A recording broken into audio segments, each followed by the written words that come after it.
새벽 5시 반 경기도 용인의 한 고급 요양병원 식당에 불이 켜졌습니다. 식당 뒷문을 열고 들어선 건 하늘색 위생복을 입은 김희정 씨였습니다.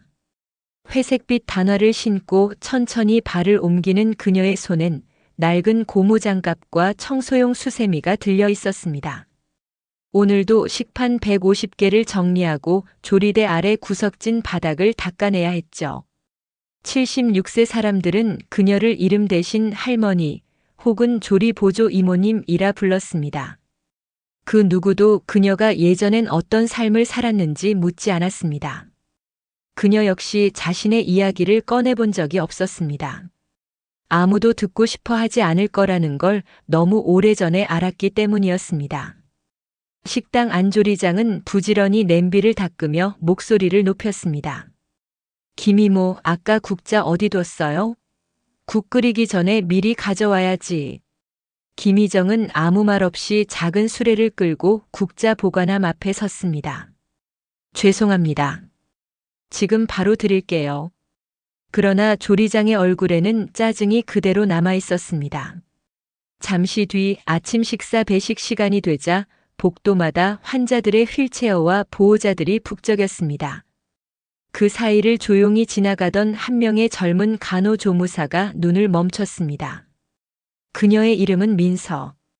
아직 1년도 되지 않은 신입이었죠. 민서는 어느 날부터인가 식당 구석에 놓인 낡은 전자 피아노 앞에 김희정이 앉아있는 모습을 눈여겨보게 됐습니다. 그날도 마찬가지였습니다. 점심 배식이 끝난 직후 김희정은 식판 수거 수레를 밀며 그 앞에 조용히 섰습니다. 그리고 아주 작은 소리로 건반 하나를 눌렀습니다. 도. 그리고 또 하나. 미. 민서는 모른 척하며 바닥을 쓸고 있었지만 귀는 이미 그 두 음에 사로잡혀 있었습니다.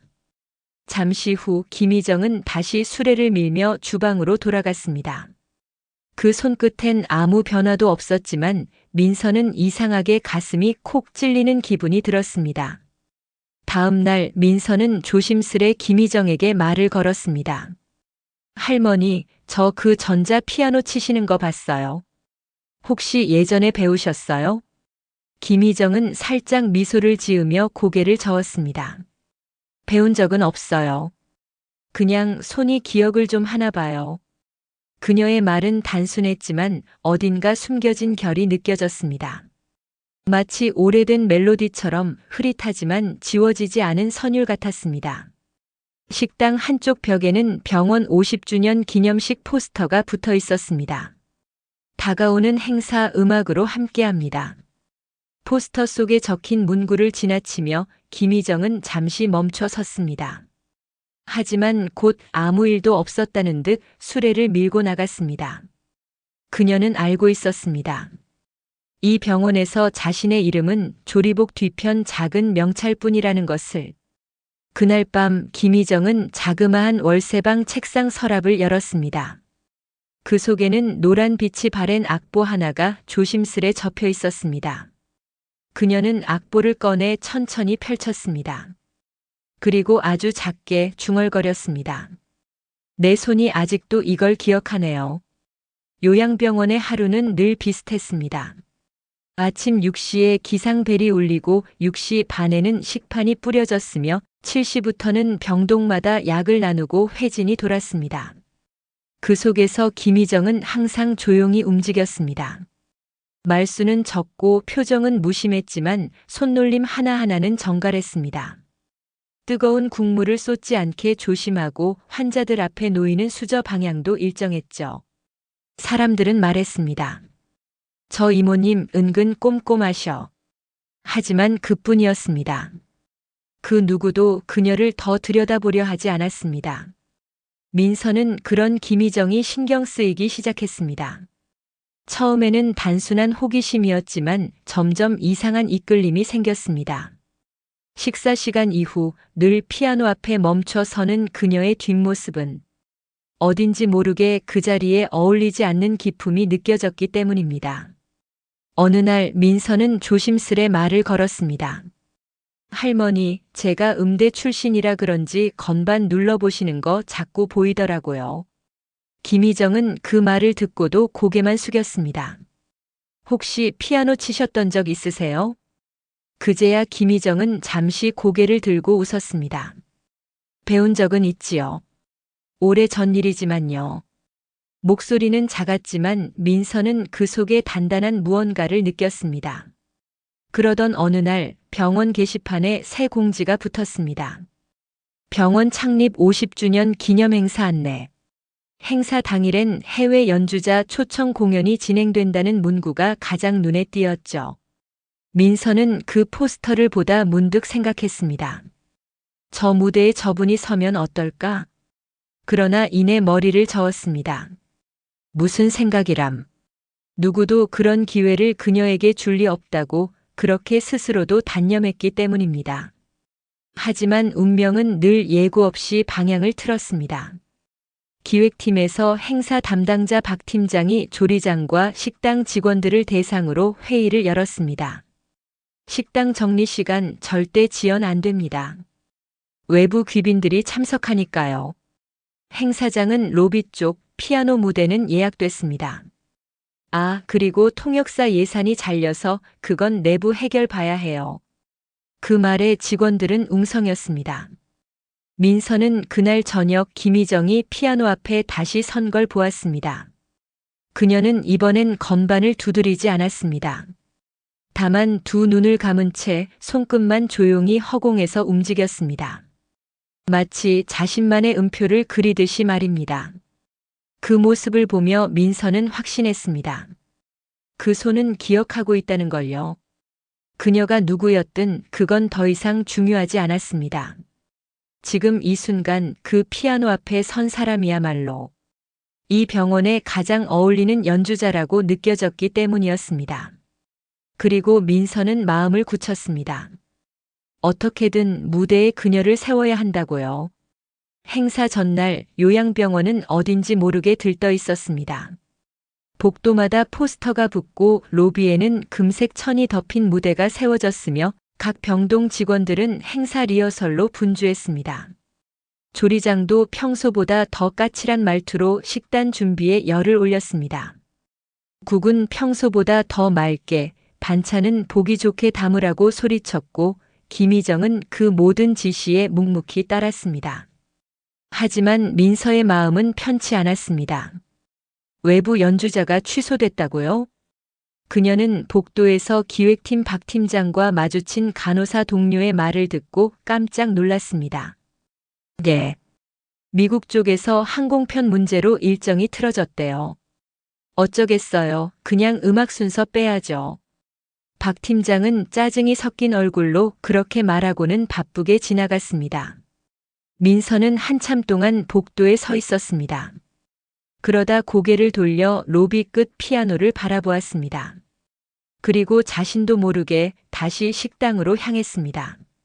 점심 배식이 끝난 후 김희정은 주방 구석에서 낡은 장화를 벗고 있었습니다. 그녀의 손등에는 조리기름이 묻어 있었고 허리는 여느 때처럼 굽어 있었습니다. 그 모습을 바라보다가 민서는 조심스레 입을 열었습니다. 할머니, 제가 하나만 여쭤봐도 될까요? 김희정은 고개를 들었습니다. 만약에요, 내일 병원 행사에서 피아노를 연주해달라고 하면 하실 수 있으세요? 그 말에 김희정의 눈빛이 미세하게 흔들렸습니다. 그리고 곧 작게 웃었습니다. 그건 좀 과한 부탁 아니에요? 아니에요. 정말로요. 연주자가 못 온다고 들었어요. 그리고 전 제가 본 연주 중에 가장 기억에 남는 순간이 할머니 손끝에서 나왔어요.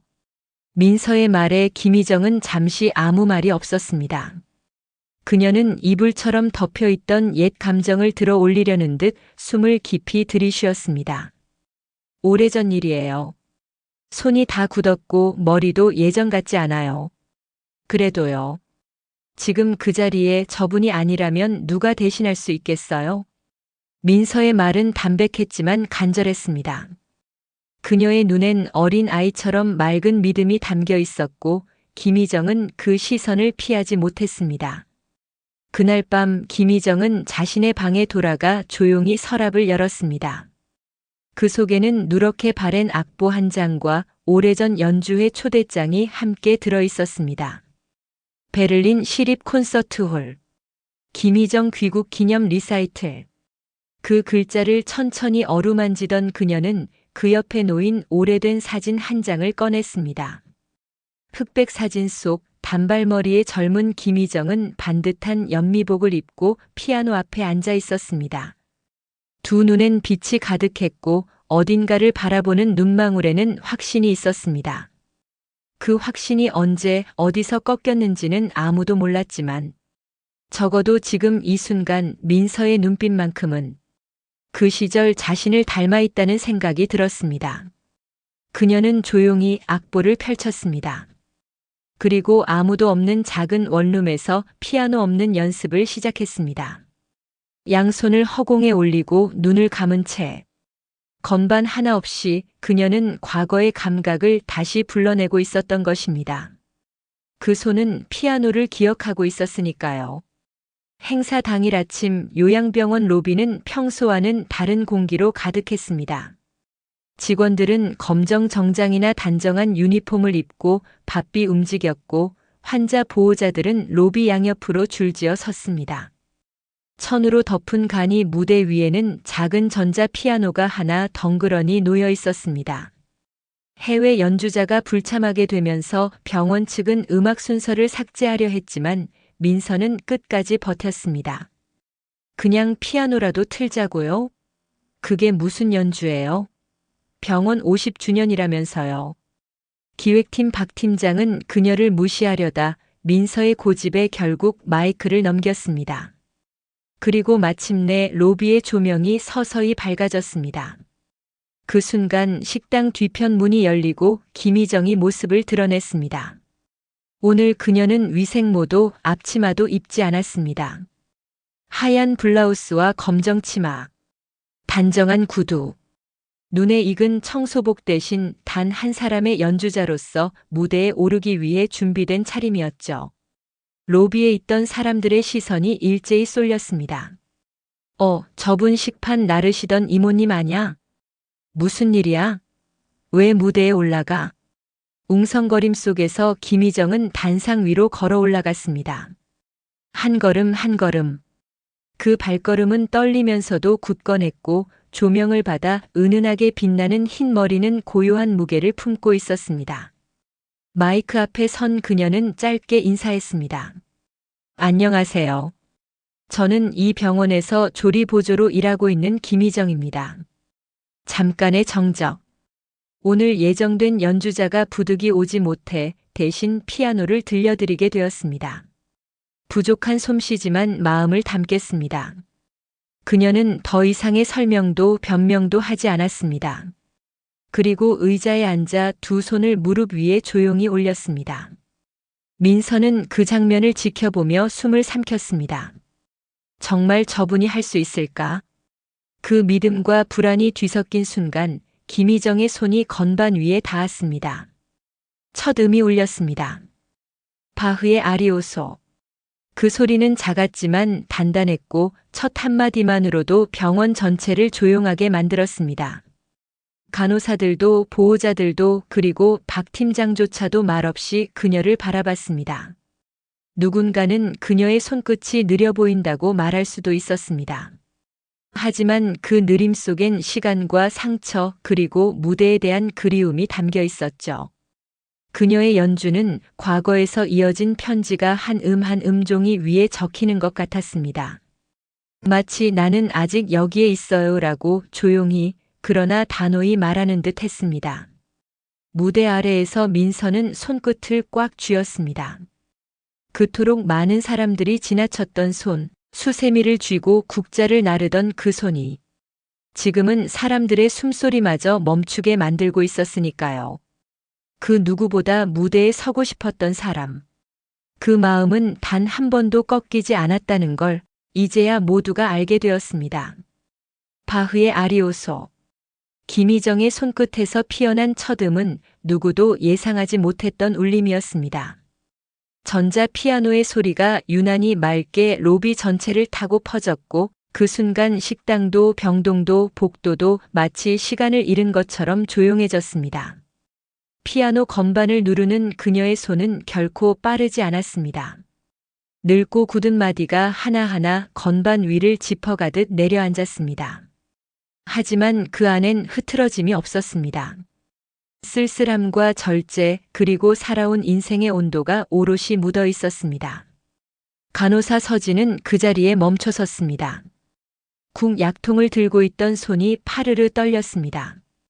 지금 울리는 음이 그녀가 좋아했던 어머니의 유품 라디오에서 나오던 곡과 똑같았기 때문이었습니다. 그 시절 서진은 피아노 학원을 다니고 싶어 했지만 결국 병든 엄마를 간호하느라 포기했었죠. 이제 그녀는 눈가를 훔치며 조용히 그 시간을 떠올렸습니다. 피아노 왼편 세병동 유 여사는 평소와 달리 눈을 떴습니다. 알츠하이머 2기 진단을 받고 말조차 잊은 지 오래였지만 그날만큼은 그녀가 입술을 떨며 중얼거렸습니다. 희정 씨 그 곡이네. 김희정은 듣지 못했을지도 모릅니다. 하지만 피아노를 치던 그녀의 눈가가 약간 흔들렸고 그 떨림은 곧 진한 감정으로 번졌습니다. 마치 수십 년 전 무대 위에서 자신을 바라보던 한 관객의 얼굴을 다시 떠올린 것처럼 말입니다. 민서는 손끝을 모은 채 숨을 참으며 연주를 들었습니다. 그녀는 어느새 손바닥에 땀이 맺혀 있는 걸 느꼈습니다. 자신이 믿고 밀어붙였던 그 무대. 혹시라도 어그러질까 두려웠지만 지금 이 순간 그 어떤 음악가보다 단단한 울림을 전하는 김희정 앞에 민서는 그저 한 명의 관객으로 조용히 고개를 숙일 뿐이었습니다. 피아노의 후반부 김희정의 손놀림이 더 부드러워졌습니다. 잔잔한 곡의 끝자락을 맺는 순간 그녀는 천천히 고개를 들어 천장을 바라보았습니다. 그곳엔 오래전 자신의 꿈이 매달려 있었던 하얀 무대 조명이 있었죠. 이제 그 꿈은 눈부시지도 너무 멀지도 않았습니다. 마지막 음이 울리고 연주가 끝났습니다. 그러나 박수는 쉽게 터지지 않았습니다. 로비 전체가 너무 조용했기 때문입니다. 사람들은 지금 자신이 무엇을 듣고 본 것인지 잠시 말문을 잃고 있었습니다. 그리고 몇 초 후 누군가 조심스럽게 손을 마주쳤습니다. 그 조용한 박수가 다른 이들에게도 전염되듯 퍼졌고 이윽고 병원 전체에 따뜻하고 길고 묵직한 박수가 울려 퍼졌습니다. 그 박수 속에서 김희정은 자리에서 일어나 고개를 숙였습니다. 자신이 환영받고 있다는 사실이 아직 믿기지 않는 듯 그녀의 눈가에는 얇은 눈물이 맺혀 있었습니다.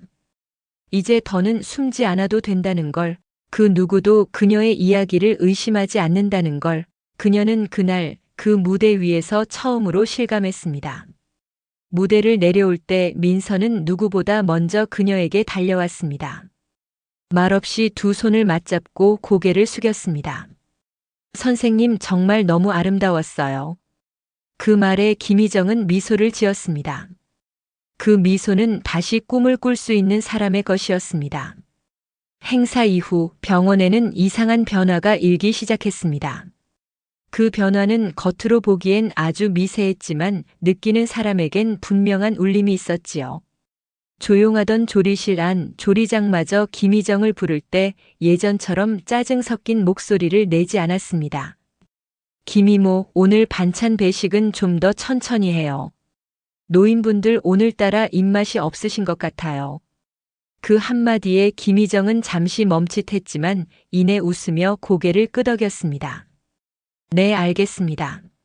무대에서 내려온 이후 김희정은 여전히 식판을 나르고 설거지를 하며 조리장의 지시에 묵묵히 따랐습니다. 그녀의 삶은 크게 달라진 게 없어 보였지만 사람들의 눈빛이 달라졌습니다. 가장 먼저 변화한 건 민서였습니다. 민서는 하루에도 몇 번씩 식당을 오가며 그녀에게 안부를 묻고 조용히 묻곤 했습니다. 선생님, 그 곡 제목이 뭐였어요? 그건 바흐의 아리오소예요. 정말요? 너무 예뻐서 한참을 울었어요. 선생님, 이제 선생님이라고 불러도 되죠? 김희정은 웃음도 눈물도 아닌 조용한 고개 끄덕임으로 대답했습니다. 그 고개 끄덕임 안에는 감정이 다 녹아 있었지요. 며칠 뒤 병원 홈페이지에는 예상치 못한 게시물이 하나 올라왔습니다. 은퇴한 피아니스트의 기적. 직원들이 올린 행사 후기 사진과 함께 김희정의 연주 장면이 담긴 영상이 조용히 퍼졌습니다. 댓글에는 익명의 글들이 이어졌습니다. 저도 피아노를 놓은 지 20년 됐는데 오늘 다시 치고 싶어졌어요. 그분처럼 나도 다시 살아갈 수 있을까 용기 얻고 갑니다. 우리 어머니도 그 병원에 계세요. 그날 어머니가 처음으로 음악이 들려라고 말했어요. 영상은 뜻밖의 반향을 일으켰고 병원 홍보팀은 김희정에게 조심스럽게 요청했습니다. 선생님, 혹시 한 달에 한 번 정도 작은 연주회를 열어주실 수 있으실까요? 그 말에 김희정은 잠시 정면을 바라봤습니다. 환자들이 앉아있는 로비의 풍경, 그리고 늘 그녀가 조심조심 닦던 전자. 피아노 앞자리에 초점 없는 눈빛으로 앉아있는 유 여사의 모습이 눈에 들어왔습니다. 그녀는 조용히 대답했습니다. 네, 할 수 있습니다. 제게도 좋은 시간일 것 같아요. 그날 이후 김희정은 가끔 점심시간이 끝난 뒤 피아노 앞에 앉아 10분씩 연주를 했습니다. 어떤 날은 쇼팽의 녹턴이었고 어떤 날은 모차르트의 소나타였습니다. 그 손끝은 여전히 느렸지만 그녀는 자신만의 템포로 천천히 살아있음을 증명하고 있었죠. 그리고 어느 날 병원 문화복지팀장이 찾아와 말을 꺼냈습니다. 내년부터 문화치유 프로그램 정기 강좌를 시작하려고 합니다. 외부에서 피아노 강사를 초청할 계획인데 선생님, 혹시 우리 프로그램의 첫 번째 강사가 되어주실 수 있을까요? 그 말에 김희정은 무거운 숨을 들이마셨습니다. 그건 자신이 평생 들을 줄 몰랐던 말이었기 때문입니다. 강사, 선생님, 그리고 피아니스트. 그녀는 작게 웃었습니다. 제 삶이 끝났다고 생각했던 시간이 있었어요. 하지만 지금 보니 음악은 제 안에서 아직도 살아있더군요. 그녀의 말은 조용히 그러나 깊이 병원장실에 울려 퍼졌습니다. 요양병원 1층 게시판 한쪽에는 항상 명찰과 근무표가 붙어 있었습니다. 주방 인력, 간호조무사, 물리치료사, 청소 인력까지 각자의 이름이 붙어 있었지만 김희정의 이름은 늘 조리보조 3번 자리에 김이모라는 약칭으로만 기재되어 있었죠. 누구도 그걸 이상하게 여기지 않았습니다. 사실 그녀 자신조차도 거기에 자신의 이름이 없다는 걸 오래전부터 당연하게 여겨왔습니다. 하지만 그날은 달랐습니다. 아침 식사 준비를 마치고 배식표를 다시 확인하러 온 김희정은 우연히 게시판 아래에 새로 붙은 서류 하나를 발견했습니다. 문화치유 프로그램 외부 강사 등록 명단. 그 명단의 첫 줄엔 이렇게 적혀 있었습니다. 피아노 강사 김희정. 그녀는 눈을 의심했습니다. 한동안 서류 앞에 서서 한 글자 한 글자 천천히 이름을 되짚었습니다. 낯설었습니다. 세상에 존재하던 수많은 종이들 중 자신의 이름이 정식으로 기록된 문서를 보는 게 몇십 년 만이었기 때문이었습니다. 민서는 그 모습을 멀리서 지켜보다가 조심스럽게 다가왔습니다. 선생님, 들으셨죠? 다음 주부터 문화교실 시작이에요. 김희정은 말없이 고개를 끄덕였습니다. 제가 처음 병원 들어왔을 때 사실 이곳이 너무 삭막하게 느껴졌어요. 근데 요즘은 무슨 일이든 조금은 따뜻하게 느껴져요. 선생님 덕분에요. 그 말에 그녀는 조용히 웃었습니다. 그 미소는 감정이 격해진 것도 아니고 눈물이 고인 것도 아닌 단지 오랜 세월 동안 버티며 쌓아온 모든 것들이 조금은 녹아내리는 듯한 부드러운 미소였습니다. 며칠 후 병원은 직원 소개 게시판을 새로 꾸몄습니다. 문화치유실 옆 벽면 한쪽에 설치된 작은 코너. 그곳엔 강사들의 프로필 사진과 간단한 이력이 걸리게 되었죠. 거기에도 그녀의 이름이 새겨졌습니다. 김희정 전 베를린 국립음대 피아노과 졸업, 현 문화치유 프로그램 피아노 강사. 그분이 베를린 음대 출신이었다고요? 와, 우리 병원 인재 숨겨진 거 아니에요? 근데 그동안 식판 나르셨던 거잖아. 대박이다, 진짜. 직원들의 수군거림은 놀라움에서 존경으로 변했습니다. 그녀를 바라보는 시선에는 더 이상 노년이나 보조라는 단어가 깔려있지 않았습니다. 문화교실 첫 수업날, 그녀는 작은 교탁 앞에 섰습니다. 의자에 앉은 어르신들, 그리고 처음으로 수업에 참석한 몇몇 직원들까지. 민서도 교복 같은 느낌으로 단정한 복장으로 맨 앞줄에 앉아 있었습니다. 김희정은 칠판 대신 작은 화이트보드에 도레미 음계를 손으로 그려 넣었습니다. 오늘은 너무 어렵지 않게 개 이름부터 다시 배워볼게요. 그녀의 목소리는 낮지만 분명했고 손놀림엔 익숙함이 배어 있었습니다. 피아노를 가르치던 그녀는 마치 이 자리를 오래전부터 기다렸다는 듯 평온했습니다. 수업이 끝난 뒤 유 여사는 건반 위에 손을 얹고 조용히 물었습니다. 희정 씨, 나는 아직도 도레미를 잊어버리네요. 김희정은 그 손 위에 자신의 손을 포개며 말했습니다. 그럼 오늘은 손끝이 기억하도록 같이 외워보시죠. 누군가는 말했다 합니다. 사람 이름이 벽에 붙는다고 달라지겠냐고. 하지만 김희정은 알았습니다. 그 이름 하나가 사람의 마음을, 인생을 다시 일으켜 세운다는 것을. 그리고 그렇게 그녀의 이름은 병원의 벽면뿐 아니라 사람들의 마음속에도 조용히 새겨지기 시작했습니다. 요양병원 1층 로비, 그곳은 원래 아침마다 환자들 줄을 세우던 대기 공간이었습니다. 하지만 오늘만큼은 달랐습니다. 하얀 천으로 꾸며진 임시 무대, 플라스틱 의자 위에 조용히 앉아있는 환자들, 그리고 아이 손을 잡고 들어서는 가족들까지. 작은 꽃바구니와 생수병이 놓인 자리들 사이로 사람들의 기대와 설렘이 흐르고 있었습니다. 행사명은 함께 듣는 오후의 피아노. 병원장도 간호사도 환자들도 이 시간을 기다렸습니다. 무대 뒤 작은 대기 공간에서 김희정은 옷매무새를 고르고 있었습니다. 오늘 그녀는 앞치마도 위생 모자도 쓰지 않았습니다. 흰 셔츠와 검정 치마, 그리고 오래된 손가방 하나. 그 속에는 시간이 낡아버린 악보 한 장이 접혀 있었습니다. 그녀는 조심스럽게 그 악보를 꺼내며 중얼거렸습니다. 내가 다시 이걸 펼치게 될 줄은 몰랐네요. 그 순간 누군가 뒤에서 조심스레 문을 두드렸습니다. 민서였습니다. 선생님, 시작하셔야 해요. 그녀는 고개를 끄덕이고 자리에서 일어섰습니다. 복도를 걸어 무대로 향하는 그 발걸음은 무겁지 않았습니다. 오히려 이상하게도 오래도록 걸어왔던 익숙한 길 같았지요.